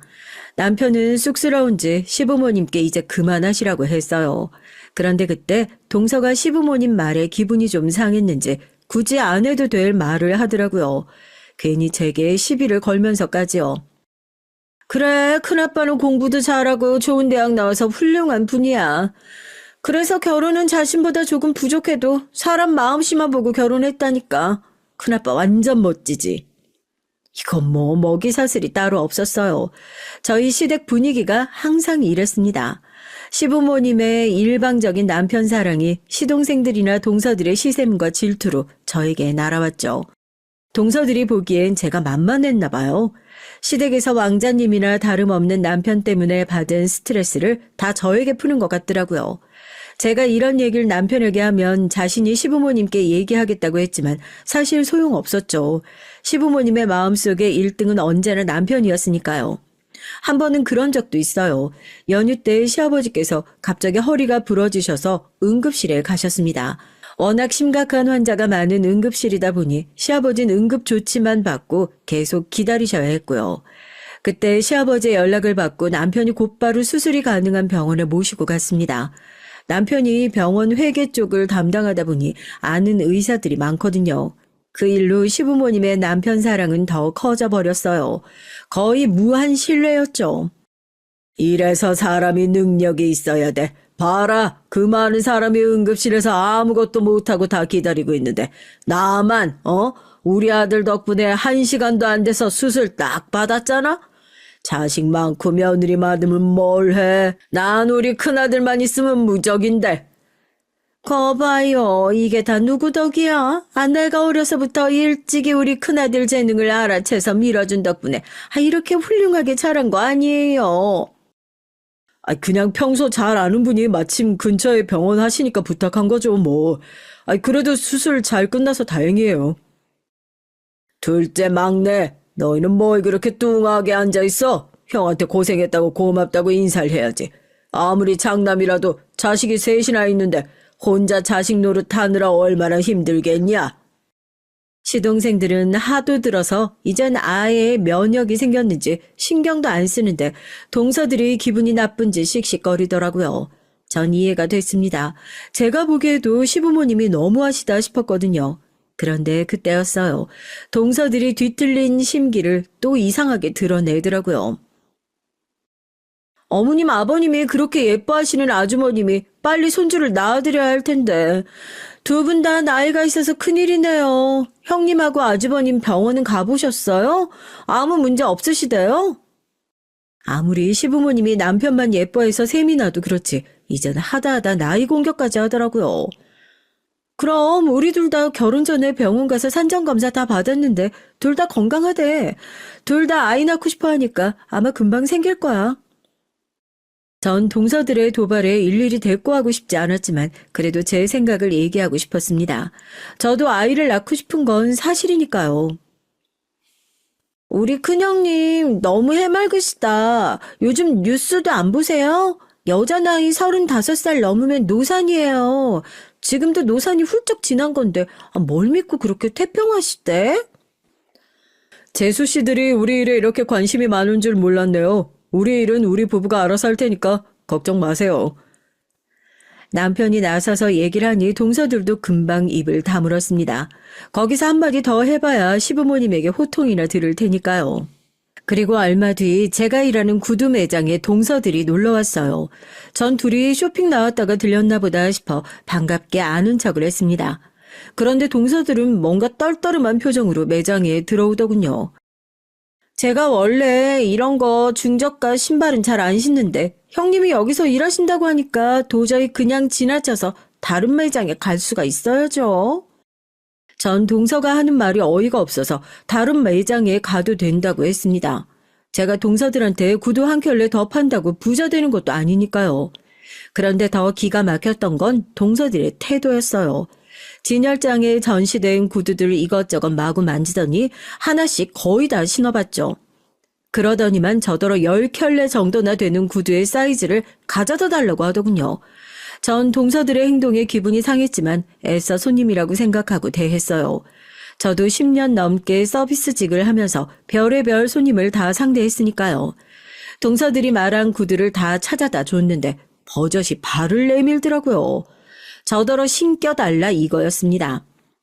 제가 허리가 안 좋아서 잘 못 구부려요. 형님이 전문가니까 좀 알아서 신겨주세요. 동서들은 둘 다 소파에 앉아서 수다를 떨며 발만 내밀었습니다. 저더러 다 신겨달라 이거였죠. 다른 매장은 커피도 주고 쿠키도 주고 하던데 형님네는 중저가라 그런 서비스 없나 봐요. 동서들은 작정하고 온 거였습니다. 절 가지고 놀려고요. 저도 점점 화가 나서 더는 받아줄 생각이 없었죠. 우리 매장은 VIP 고객들한테만 서비스해. 왜? 구두 살 돈은 있고 커피 마실 돈은 없어? 내가 커피 사다 줘? 어머 형님 말 되게 이상하게 하신다. 저희가 설마 그렇게 돈이 없어서 그러겠어요? 아유 이래서 형님네 브랜드가 아직 중저가 못 벗어나는 거예요. 서비스가 좋아야 고객들이 알아서 찾아오는 거지. 동서들 다른 매장 가서도 이러는 거 아니지? 내가 걱정돼서 하는 말인데 다른 데 가선 이러지 마. 나야 가족이니까 참아주는 거지. 다른 데 가서 이러면 동서들 안전요원한테 쫓겨나. 저도 참다 한마디 했어요. 이건 구두를 사러 온 게 아니라 분명 절 괴롭히러 온 게 분명하니까요. 제 말에 첫째 동서가 소파에서 벌떡 일어나더니 제 팔을 잡더군요. 형님도? 누가 보면 저희가 형님 매장에 진상이라도 떨러온 줄 알겠어요. 제가 다른 명품 구두 매장 다 놔두고 형님네 구두 팔아주겠다고 동서까지 데리고 여기까지 왔는데 그거 좀 도와주는 게 그렇게 귀찮으세요? 그래서 무슨 서비스직을 한다고 그래요. 이래서 직원 학벌 보고 뽑아야 한다니까. 대학도 못 갈 정도로 공부를 안 했으니까 무슨 일에 대한 열정이 있겠어? 동선 자기가 뭐라도 되는 줄 아는지 선을 단번에 넘어버리더라고요. 전 도저히 들어줄 수가 없었습니다. 동서, 지금 말 다 했어? 동서가 나에 대해 뭘 안다고 함부로 짓거려? 전 순간 이성을 잃고 동서 머리끄덩이를 잡으려고 달려들었죠. 그때 막내 동서가 지금 뭐 하는 거냐며 저를 말리지 않았다면 전 정말 동서 머리를 잡고 마구 흔들었을 거예요. 그날 이후 저와 동서들 사이는 아예 틀어졌습니다. 처음엔 저도 손윗 사람으로서 어떻게든 잘 지내보려고 했죠. 시부모님이 좀 유난하게 남편을 대하시고 시동생들을 차별하더라도 그러려니 하고 자식들끼리 잘 지내야 하지 않나 싶어서요. 그런데 동서들은 절대 그럴 생각이 없어 보였습니다. 어느 날이었어요. 시아버지가 허리 수술을 하신 이후에 갑자기 경과가 안 좋아지셔서 병원에 꽤 오래 계셨거든요. 거의 한 달을 계셨습니다. 시어머니가 시아버지 간호하느라 계속 병원에 계시다 보니 이것저것 챙겨야 할 일이 많았죠. 필요한 것들이 있으면 병원에 가져다 드려야 했고 병원에서 쓰시던 물건들을 받아와 정리하는 일도 있었고요. 거기다가 집도 오래 비우다 보니 집안 청소나 냉장고 정리를 해달라고 하셨습니다. 크게 힘든 일도 아니니까 굳이 동서들이나 시동생들에게 얘기하지 않고 제가 알아서 했죠. 그리고 갑자기 길어진 병원 생활에 시어머니도 많이 힘들어하셔서 남편이 쉴 때면 교대해서 병원에 들어가 있기도 했고요. 전 길어봐야 한 달이니 우리가 알아서 하면 되겠지 싶었는데 남편은 은근히 저한테 미안했나 봐요. 앞으로는 시동생들에게 얘기할 테니 저더러 병원에 오지 않아도 된다고 했습니다. 각자 다 일도 바쁜데 형제들끼리 알아서 하겠다고요. 전 괜찮다고 했지만 남편은 자신이 아무리 장남이라고 해도 무조건 저희가 알아서 해야 할 일은 아닌 것 같다고 했어요. 자식이 셋이나 있는데 번갈아 가면서 할 수도 있는 거라고요. 듣고 보니 저도 남편 말이 맞는 것 같았습니다. 일이 어렵고 귀찮아서가 아니라 시부모님 연세도 이제 있으시니 이런 일이 계속 있겠죠. 이제 시작이었습니다.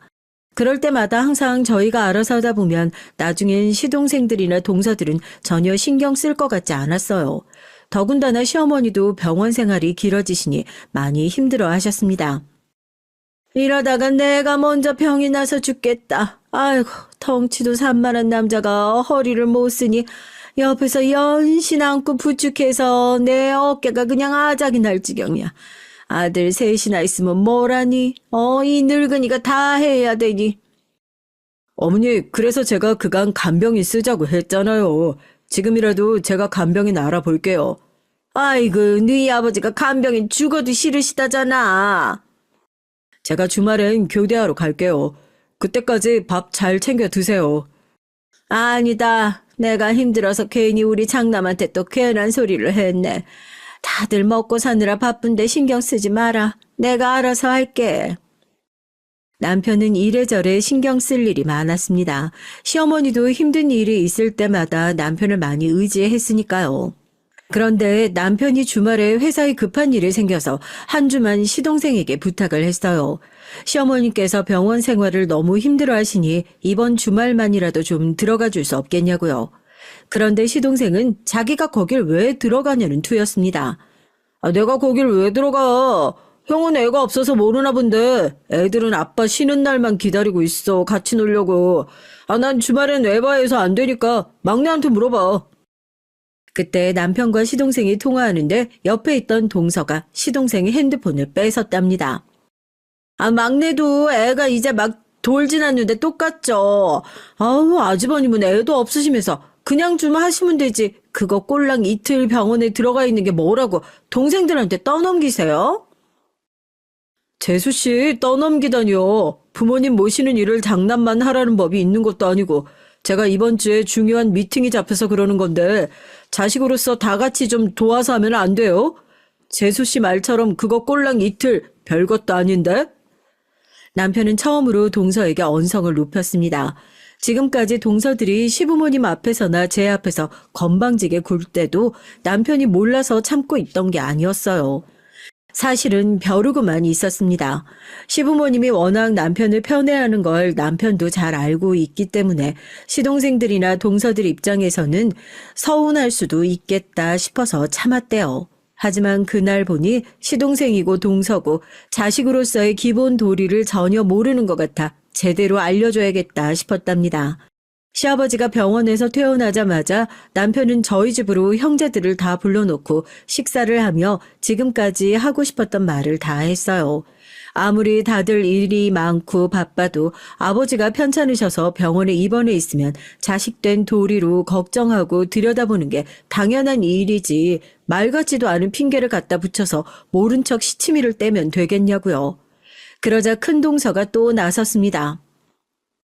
아주버님, 저번부터 자꾸 말씀 이상하게 하시네요. 같은 자식이라도 부모에게 받은 대우가 다른데 어떻게 똑같이 부모에게 잘할 수가 있겠어요.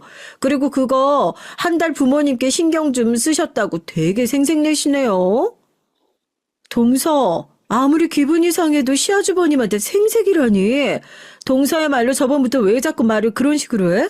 그럼 집안일은 다 장남이 알아서 하고 다른 자식들은 나 몰라라 해도 된다는 거야?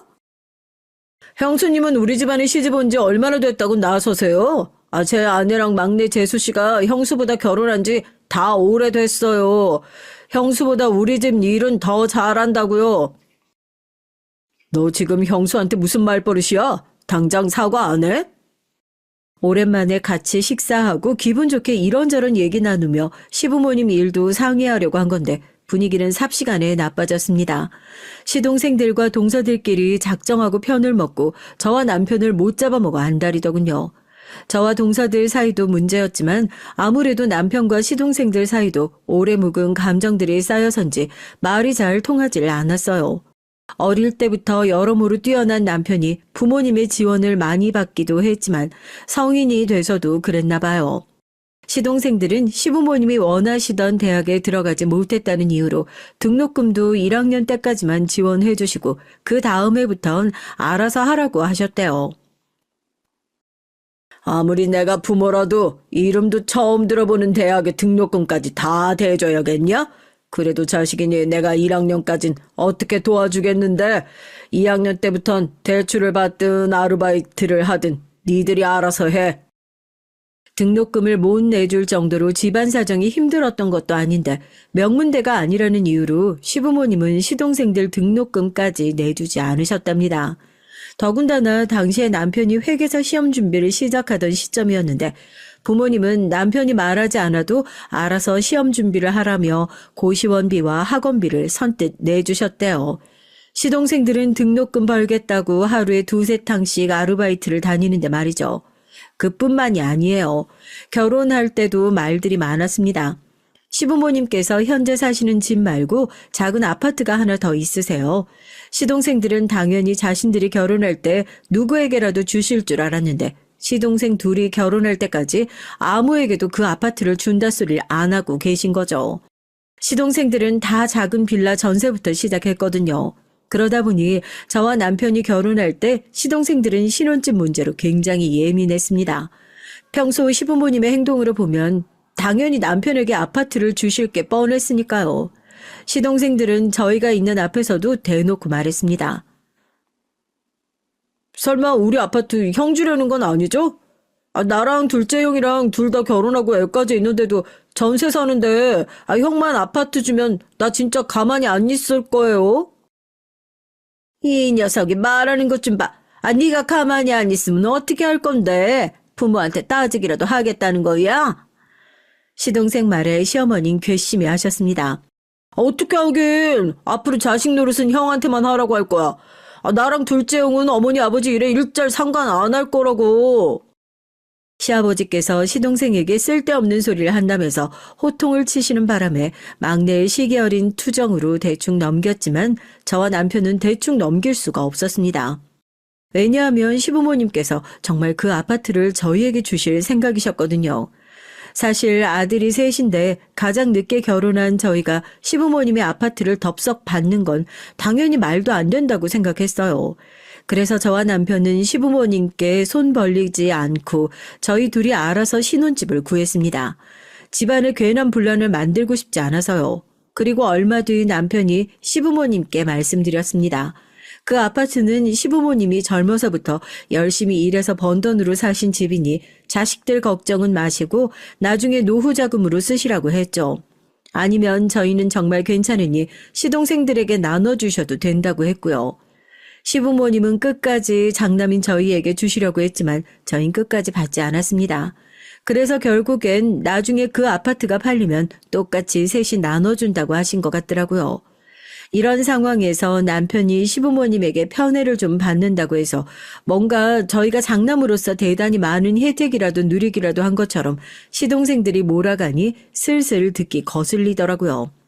그날 이후 형제들 간의 사이가 확실히 달라졌습니다. 그전에도 사이가 좋았던 건 아니지만 확실히 어색해졌어요. 그러는 와중에 저희 부부에게 좋은 일이 생겼습니다. 제게도 아이가 생겼고요. 사실 결혼하고 나서 아이를 가지려고 많이 노력했는데 잘 생기지 않아 마음을 졸이고 있었거든요. 결혼한 지 딱 1년이 지났을 무렵 자연스레 아기가 저희에게 찾아왔습니다. 시부모님은 너무 좋아하셨죠. 둘 다 나이가 있어서 좀 걸릴 줄 알았는데 그래도 40 전에 생겨서 다행이라고 하셨습니다. 힘들게 생긴 만큼 몸조심해야 한다며 걱정이 많으셨죠. 다들 축하해주는 와중에도 동서들은 임신한 저를 볼 때마다 한 소리들씩 했어요. 아우, 형님만 보면 한숨이 절로 나오네요. 저는 한창 때인 20대 때 낳고도 키웠는데도 힘들어서 둘째는 꿈도 못 꿨는데 형님은 이제 생겨서 도대체 언제 다 키운대요? 그러게요. 애 학교 들어가서 한참 사춘기 때 형님 나이 50이니. 아우, 애들 친구들이 엄마가 아니라 할머니라고 놀리면 어떡해요? 동서들은 도대체 뭐가 재밌는지 자기들끼리 깔깔거리며 웃었습니다. 전 이제 이 정도로는 화가 나지도 않았어요. 제가 나이가 많은 것도 아니고 애가 학교 갈 정도로 크면 제가 50대인 건 사실이니까요. 더군다나 병원에 갈 때마다 의사 선생님에게 듣는 소리가 노산이라는 말이었거든요. 산모가 나이가 많으니 걱정할 게 한두 개가 아니더라고요. 전 임신한 지 2달도 채 되지 않아 회사를 그만둬야 했습니다. 제가 백화점에서 일하다 보니 서서 일하는 시간이 많아요. 전 매일 하는 일이니 힘든 줄 모르고 했는데 뱃속 아기는 힘들었나 보더군요. 살짝 하혈해서 병원에 갔더니 유산기가 있다고 당분간 안정을 취해야 한다고 했습니다. 20년 가까이 해온 일을 그만두려고 하니 많이 서운하고 속상했어요. 하지만 제 뱃속에 생긴 아이를 위해서라면 포기해야 했습니다. 전 일을 그만두고 정말 집에만 있었어요. 지금은 뱃속 아기를 지키는 일이 가장 중요하니까요. 언제 아이가 커서 배 밖으로 나올까 싶었는데 그래도 시간은 흐르긴 흐르더군요. 전 아이를 낳고 전보다 훨씬 안정적으로 변했습니다. 남들은 아기를 낳으면 잠도 못 자고 먹지도 못해서 너무 힘들다는데 전 오히려 아이가 뭘 해도 다 예쁘고 온 세상이 다 아름답게만 보이더라고요. 아이와 함께 보내는 시간이 모두 다 좋았습니다. 그래서 20년이나 다니던 직장을 그만두었다는 사실도 크게 아깝지 않았어요. 아이의 커가는 모습을 하루하루 눈에 담을 수 있다는 것이 저에겐 큰 의미가 있었거든요. 그런데 그런 저의 행복한 시간을 방해하는 사람들이 있었습니다. 바로 동서들이에요. 동서들은 제가 아이를 낳지 않았을 때 애가 없어서 모르는 거라고 무시하더니만 아이를 낳고 나니까 육아에 대해선 자기들이 선배라며 잘난 척을 하더라고요. 하루는 시어머니께서 동서들에게 반찬을 좀 가져다 주라고 하셔서 제가 반찬 배달을 갔습니다. 시어머니가 한 번씩 반찬을 하시면 며느리들에게 와서 가져가라고 연락을 하시는데 동서들이 매번 바쁘다면서 가지러 오질 않나 보더라고요. 제가 반찬을 가지러 가면 시어머니께서 큰 동서랑 막내 동서가 한 동네에 사니까 운전을 하는 저에게 좀 가져다 주라고 하셨거든요. 어머니께서 매번 우리 주려고 힘들게 반찬하시는데 동서들이 바쁘면 남편들이라도 시켜서 좀 가져오라고 해. 내가 매번 가져다 줄 순 없잖아. 저도 동서들이 예쁘면 반찬 가져다 주는 게 뭐 힘든 일이겠어요. 동서들이 절 형님 취급도 안 하고 매번 무시하니 저도 잘해주고 싶지 않았죠. 형님이랑 아주버님은 아주 천생연분이네요. 누가 가져다 달라고 하지도 않았는데 멋대로 가져다 주시고 생색내시는 거 보면. 어머니 반찬 저희 필요 없어요. 집에서 밥해 먹을 시간도 없이 바쁜데 그 많은 반찬 언제 먹어요? 집에서 편하게 놀고 먹는 형님이나 저희 것까지 다 가져가서 드세요. 동서, 지금 나더러 편하게 놀고 먹는다고? 동서도 애 키워봤으면서 나더러 어떻게 그런 말을 해? 웬만해선 동서들 말에 휘둘리려고 하지 않았는데 막내 동서 말엔 너무 기분이 상해서 도저히 가만히 있을 수가 없더라고요. 그런데 그때 동서네 집 초인종이 울렸습니다. 큰 동서 조카가 어린이집에서 돌아올 시간이 됐는지 버스에서 내려서 1층 초인종을 눌렀나 보더라고요. 전 사실 놀랐어요. 이제 7살밖에 안 된 조카가 어린이집 버스에서 내려서 혼자 엘리베이터를 타고 올라오나 보더라고요. 전 화가 나는 것도 잠시 어린 조카가 걱정돼서 동서에게 물었습니다. 아무리 잠깐이라도 위험하게 혼자 올라오라고 해도 돼? 난 걱정돼서 내려가 봐야 할 것 같은데? 제 말에 동서들은 저더러 육아의 육자도 모르면서 아는 척 한다며 희죽거리며 웃었습니다. 동서는 뉴스도 안 봐? 요즘 별의별 사고가 다 있다는데 1층에 내려가는 게 어려운 일도 아니고 내려가서 데려오면 되지. 그게 뭐 어렵다고 그래? 와, 저는 다음 생에 태어나면 형님으로 태어나야겠네요. 형님은 아주버님이 능력자라 결혼하고 애 낳고도 일 안 해도 되니까 그런 태평한 소리가 나오는 거예요. 저희처럼 애 키우랴 돈 벌랴 정신없이 살아봐요. 그런 해맑은 소리가 나오나. 동서는 제가 생각한 것보다 훨씬 개념이 없더군요. 제가 살기 편해서 뭘 모르는 소리를 하는 거라네요. 그러던 어느 날이었습니다. 제가 일이 있어서 시댁에 아이를 맡기기로 해서 시댁에 들렸어요. 제가 시댁에 아이를 맡기는 일이 처음이다 보니 전 며칠 전부터 시어머니에게 미리 연락을 해뒀죠. 다행히 시부모님께서 흔쾌히 봐주신다고 해서 전 가벼운 마음으로 갔습니다. 그런데 생각지도 못한 일이 벌어졌어요. 시댁에 갔더니 웬일로 동서들이 와 있더라고요. 시어머니가 그렇게 오라고 해도 시댁에 콧배기도 안 보이던 사람들이 웬일인가 했죠. 더군다나 동서 둘 다 가게에 나갔을 시간인데 무슨 일인가 했습니다. 그런데 어쩐지 분위기가 이상했어요. 시어머니도 평소와 달리 표정이 어두웠고요. 형님, 오늘 어머님한테 애 맡기기로 하셨어요? 막내 동서가 뜬금없이 제게 시댁에 애를 맡기기로 했냐고 쌀쌀맞게 쏘아붙이더라고요. 전 동서 말투에 이미 기분이 상해서 그렇다고 왜 그러냐고 했습니다. 집에서 노는 형님이 무슨 중요한 일이 있다고 애를 맡겨요? 오늘 가게에 단체 손님 있어서 우리 애하고 동서에 맡기려고 했는데 어머님이 형님 애 봐주기로 하셨다잖아요. 이제 보니 동서들이 시어머니에게 애를 맡기러 왔는데 시어머님이 우리 애를 봐주신다고 하니까 아주 심사가 뒤틀린 거였습니다. 저도 웬만하면 좋게 말해주고 싶지만 동서 둘이 항상 편먹고 싸가지 없이 구는데 저도 이제 질려버렸어요. 좋게 받아주고 싶지가 않았습니다. 단체 손님이 있었으면 미리 애 봐줄 사람을 구했어야지. 나도 오늘은 면접 보러 가야 해서 며칠 전부터 어머님께 부탁드려 놓은 거라 안 돼. 동서들이 다른 데 알아봐. 전 뒤도 안 돌아보고 나올 생각이었습니다. 시어머니도 상황이 상황인지라 곤란하신 듯 보였지만 제 코가 속자라 어쩔 수 없었죠. 그때였습니다. 원체 싹바가지가 없기로는 대단한 동서가 가만히 있을 리가 없었죠. 시댁을 나서려는 제 앞을 가로막더라고요. 와, 형님, 정신 차리세요.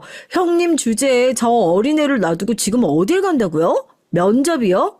어느 회사에서 미쳤다고 고조를 뽑아요.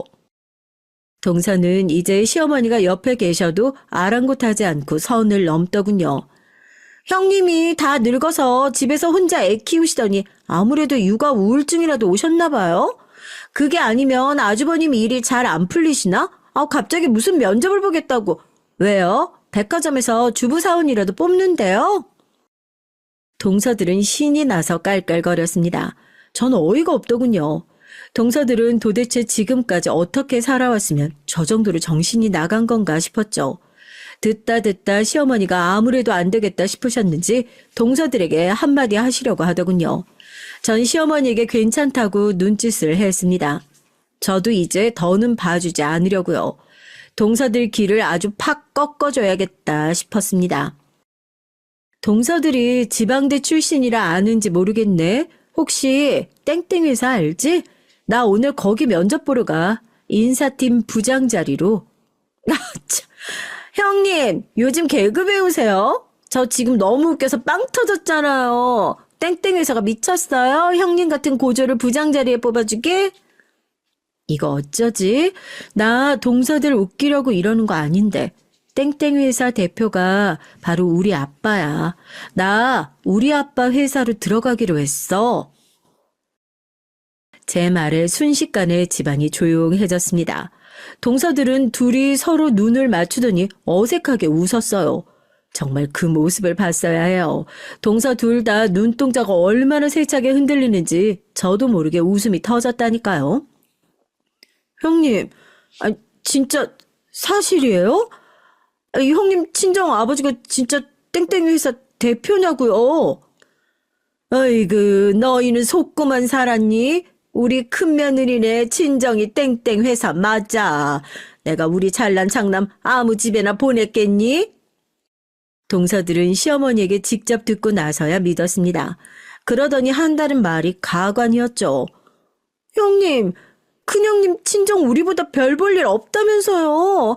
그러니까 우리 맘대로 주물러도 된다고 하시더니 도대체 뭘 듣고 와서 그런 거예요? 내가 분명 큰형님 내 친정 부모님 경기도 어디서 일한다고 들었는데. 맞아. 우리 아버지 회사 본사가 경기도에 있어. 공장 부지도 경기도에 있고. 그랬습니다. 저희 시부모님이 어떤 분들이에요. 장남이라면 아주 덜덜 하시는 분들이죠. 그런 분들이 저와 결혼을 어떻게 허락하셨겠어요? 저와 남편이 결혼할 때 시아버지 아파트에 욕심낼 필요가 없었던 게 저희 친정에서 이미 제 앞으로 해준 아파트가 있었거든요. 서울 한복판의 40평대 아파트요. 그런 집을 떡하니 결혼하면서 가져왔으니 시부모님이 제가 아무리 고졸이라도 던 반대하실 수 없었던 거죠. 그날 이후 동서들의 태도는 아주 180도 달라졌습니다. 그럴 만했어요. 사실 시동생 둘 다 다니는 직장이 저희 친정아버지 회사와 같은 계열이었거든요. 전에 남편에게 들었는데 작은 시동생은 저희 아버지 회사에 면접을 본 적도 있는데 떨어졌다고 하더라고요. 형님, 우리 귀여운 조카 이제 이유식 먹기 시작했다면서요? 아우, 이유식 만들기 너무 힘드시죠? 제가 동서랑 이유식 만들어 왔어요. 이거 먹고 우리 조카 좋아하면 앞으로 저희가 이유식은 싹 다 책임질게요. 전 기가 막혀서 갑자기 왜 이러냐고 했죠.